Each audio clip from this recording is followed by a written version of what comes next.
आहान की जब आंखें खुली तो वो चौंक गया। वो अपने आसपास देखने लगा। सुबह हो चुकी थी। वो एक झोपड़ी में खाट पर सोया था। जैसे ही उसने उठने की कोशिश की वो वहीं फर्श पर गिर पड़ा। मेरा पैर। आहान की नजर अपने पैरों पर पड़ी। वो हैरान हो गया। अरे, मेरे पैरों से तो खून निकल रहा है। और ये पट्टी कहाँ से आई? किसने लगाई? आहान एक गहरी सोच में डूब गया। अचानक उसे रात वाली घटना याद आई। मैं तो जंगल में था, उस गड्ढे में गिर गया था, फिर मैं यहाँ कैसे आया? तभी उसको माधो की याद आई। शायद मैं बेहोश हो गया था, इसलिए माधो मुझे यहाँ ले आई। ये झोपड़ी उसकी होगी, पर वो कहाँ है? कल रात मैंने उसे कितना भला बुरा कहा था, शायद नाराज होगी। आहान उठा और धीरे धीरे आगे बढ़ने लगा। उस झोपड़ी में एक खिड़की बनी थी जिसमें से सूरज की रोशनी आ रही थी। आहान उसी तरफ बढ़ने लगा। जब वो खिड़की के पास पहुंचा, खिड़की के पास कुछ निशान बने थे। अरे, मैंने पहले भी ऐसे निशान देखे हैं, पर कहाँ, मुझे कुछ याद नहीं आ रहा है। जैसे ही आहान ने उस निशान को छुआ तो उसके पूरे शरीर में मानो एक करंट सा लग गया। वो तुरंत ही 2 कदम पीछे चला गया। एक तेज रोशनी आहान की तरफ बढ़ी और कुछ पलों में गायब हो गई। आहान थोड़ा घबरा गया। उसे कुछ अजीब सा फील हुआ। आहान कुछ मिनटों के लिए मानो थम सा गया। उसकी बॉडी में कोई हरकत नहीं हो रही थी। वो एकदम सीधा खड़ा था। यहाँ तक उसने अपनी पलकें भी नहीं झपकाई। ऐसा लगता है जैसे अभी कुछ हरकत हुई थी, जैसे कोई तेज रोशनी अभी अभी मेरे पास आकर गायब हो गई। आहान अब खुद को बेहतर महसूस करने लगा, मानो उसकी सारी थकावट खत्म हो गई। उसने एक बार फिर अपनी आंखें बंद कर ली। वाह, खुद को काफी फ्रेश महसूस कर रहा हूँ, ठीक वैसे ही जैसे हॉस्टल में हुआ करता था। अब बारी है वापस अपने घर जाने की। सुबह भी हो चुकी है, साथ साथ थकावट भी दूर हो चुकी है। एक बार घर पहुंच जाऊं, वहां से माँ को लेकर सीधा वापस भोपाल चला जाऊंगा। फिर मैं वापस से अपनी पुरानी दुनिया में चला जाऊंगा। आहान बहुत खुश लग रहा था, जैसे उसे कोई उम्मीद की किरण नजर आई। उसने अपनी आंखें खोली, एक नजर अपने पैरों की तरफ किया। एक बार वो फिर से हैरान हो गया। उसे अपनी आंखों पर भरोसा ही नहीं हो रहा था। हे कुलदेवता, आपने मेरी मदद की, आपको थैंक यू। आगे भी प्लीज मदद करिए, मुझे रास्ता दिखाते रहे ताकि मैं अपनी मंजिल तक पहुंच सकूं। अरे अरे, ये कैसे हो गया? अभी थोड़ी देर पहले तो इसमें पट्टियां लगी थी, वो पट्टियां कहाँ गायब हो गई? और मेरा पैर बिल्कुल ठीक हो गया। ऐसा कैसे हो गया? आन अभी भी ये सब सोच रहा था। तभी उसने देखा कोई रोशनी सी आकृति हवा में उड़ती हुई उसकी तरफ आ रही थी।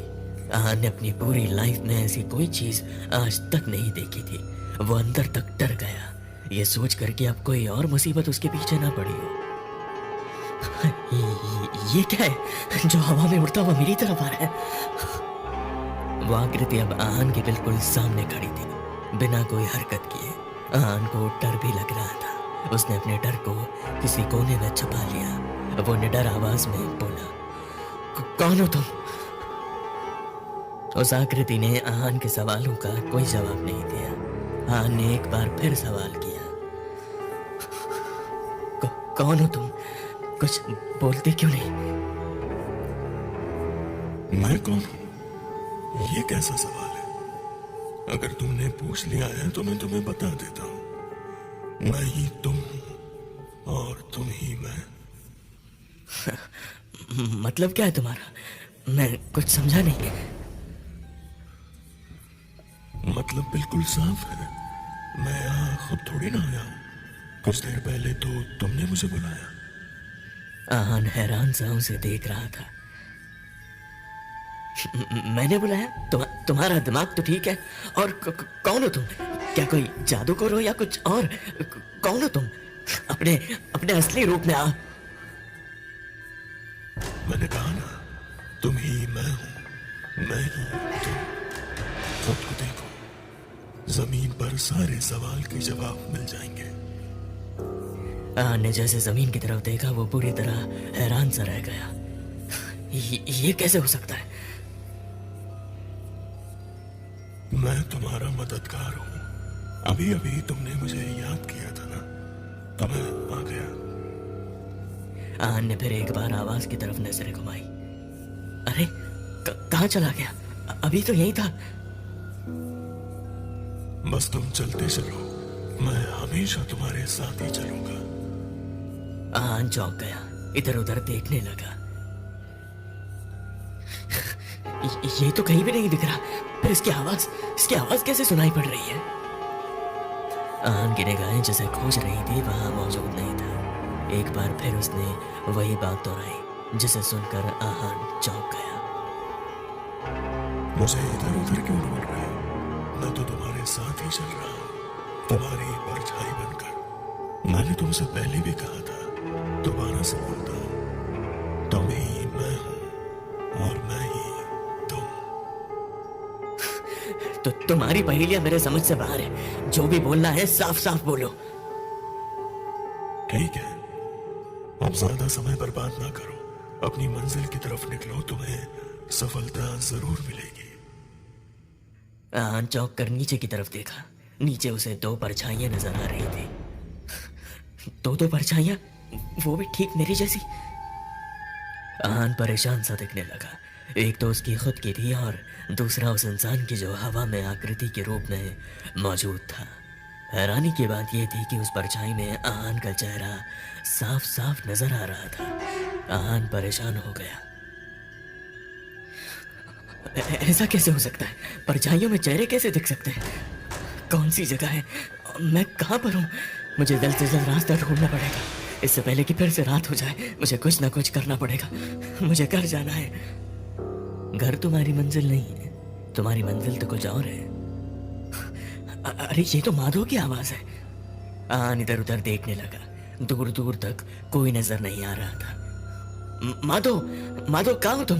प्लीज सामने आओ। एक दूसरी आवाज ने आहान का ध्यान भटका दिया। मेरी बात मानो, मैं तुम्हारी मदद के लिए आया हूँ। मैं हकीकत हूँ, बाकी सब छला हुआ है। नहीं, मैंने अभी अभी माधव की आवाज सुनी। मैंने कहा ना, एक मैं ही हूँ जो तुम्हारी मदद कर सकता हूँ। जरा सोचो, तुम कहाँ थे, अब तुम कहाँ हो? मैं तुम्हारा मतलब नहीं समझा। बीते पल को याद करोगे तो सब समझ जाओगे, मददगार कौन और छलावा कौन। एक तो कहते हो तुम मेरी मदद के लिए आए हो, दूसरी बात मैंने तुम्हें नहीं बुलाया था, तो फिर तुम क्यों आए हो? मैं तो सिर्फ कुलदेवता से। आहान ने अपनी बात अधूरी छोड़ दी। इसका मतलब तुम कुलदेवता के कहने पर यहाँ आए हो, मेरी मदद करने के लिए? इतनी देर से मैं तुम्हें यही तो समझाने की कोशिश कर रहा था, पर तुम होके समझने की कोशिश नहीं करते, अपनी धुन में बोले जा रहे हो। तुम्हारा मतलब माधो एक छलावा है? चलो कोई बात नहीं, अब तो समझ चुके हो। आगे की मंजिल खोजो, अभी रास्ता और लंबा और कठिन है। अभी अभी जो मैंने सुना मेरी मंजिल कहीं और है, मैं इसका क्या मतलब निकालूं? तुम सिर्फ मेरी सुनो। मुझे तो घर जाना है। आम तुम्हारी मंजिल घर ही है, पर उससे पहले तुम्हें बहुत सी मुश्किलों का सामना करना है। मुश्किलों का सामना? कैसी मुश्किल? तुम्हें माधवी को भी बचाना है, जो इस समय तुम्हारी मदद के लिए आंख गड़ाए बैठी है। क्या तुम नहीं चाहते तुम्हारी माधवी आजाद हो सके? ये सब उसी के कारण हो रहा है। मैं उसकी मदद करूंगा? मेरे साल की जिम्मेदार वही है। ये मेरे पैर देखो, ये जो जख्म दिख रहे हैं तुम्हें, ये उसी की देन है। किस जख्म की बात कर रहे हो? मुझे तो कोई जख्म नहीं दिख रहा। क्या बात कर रहे हो? ये देखो।